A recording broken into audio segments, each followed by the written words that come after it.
यो हो पोखरा 13 बाँझापाटनमा रहेको कमल ताल। तर अहिले यो ताल घाँसे जालोले भरिएको छ। रामसार सूचीमा परे पनि यो ताल करौँती झार, माथिबाट बगेर आउने माटो र गेग्रेनका कारण पुरिँदै गएको छ। माथिबाट बगेर आउने बाँसखोलाको तलपट्टि तटबन्ध बनाइए पनि ताल संरक्षणको पर्खाइमा रहेको छ। धेरै पोखरेलीलाई यो तालबारे उति जानकारी पनि छैन। लेखनाथका साथ र पोखराको फेवा गरी यस उपत्यकामा रहेका 8 तालमा कमल ताल थप्दा 9 ताल बन्छन्। यो ताललाई कमल पोखरी र बुढुवा तालका नामले समेत चिन्ने गरिन्छ। तालमा कमल पाइने भएका कारण पनि यसलाई कमल पोखरी भन्ने गरिएको हो। यो ताललाई पर्यटन र धर्मको सङ्गमको रूपमा अगाडि बढाउने योजना स्थानीयले धेरै अगाडि सारेका हुन्। तर बजेट अभावले काम अगाडि बढ्न सकेको छैन। तालसँगै दक्षिणपट्टि देवी देवताका मन्दिर र मूर्तिहरू समेत प्रतिष्ठापित छन्। कमल पोखरी संरक्षण समितिले विगतदेखि नै ताल संरक्षणमा काम गर्दै आएको छ। ताललाई जालीले सामान्य घेराबन्दी गरिएको छ। तालमा माछा मार्न वर्जित छ। कमलको जरा उखेल्न पनि दिने गरिएको छैन। यहाँ नागपञ्चमीमा नागको पूजा गरिन्छ र मेला पनि लाग्छ।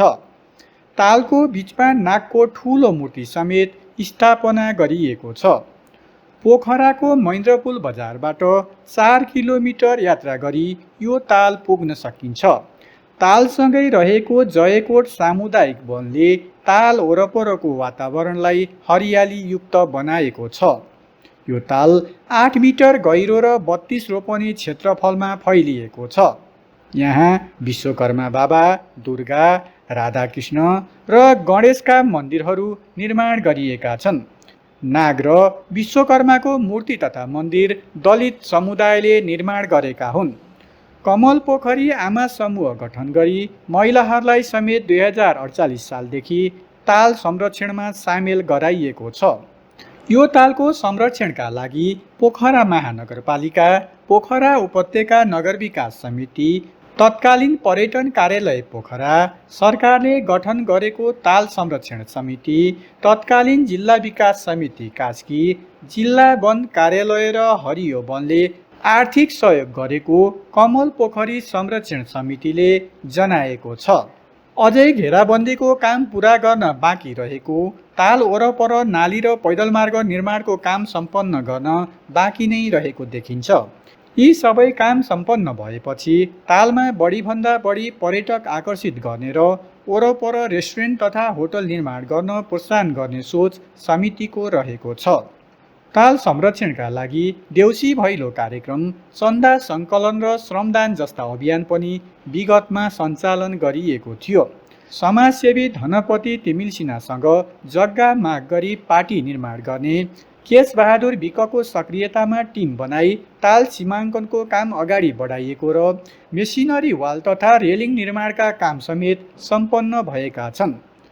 दर्शनार्थीका लागि पार्टी निर्माण भने केशबहादुर विकको निजी लगानीमा गरिएको थियो। तालसम्म पुग्ने बाटो निर्माणका लागि समाजसेवी धनपति तिमिल सिन्हा, कृष्ण गौतम धैर्य र शेरबहादुर कार्की लगायतका व्यक्तिहरूले जग्गा दान समेत गरेका थिए।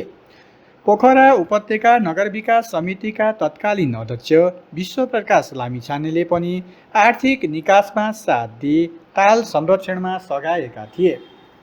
ताल पुरिने क्रम अझै पनि नरोकिएकाले यति सुन्दर तालको संरक्षणमा सम्बन्धित निकाय थप सक्रिय हुन आवश्यक देखिन्छ।